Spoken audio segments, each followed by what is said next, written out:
How to upload reels on your Facebook page in 2022. Hey guys, in this video I'll be teaching you how to upload a Facebook reel. First of all, you click on the Facebook app,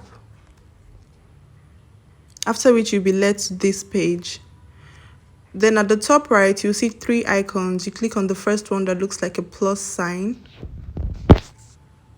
after which you'll be provided with four options: post, story, reel, and live.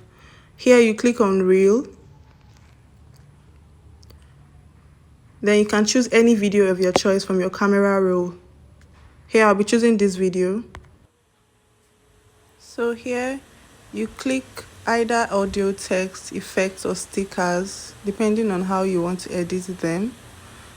Here I clicked text. Then you can type anything you wish to type. Dress available.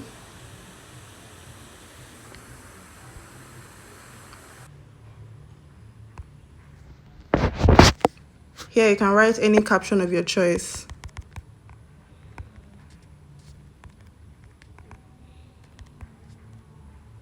Then you click on share now. Thank you.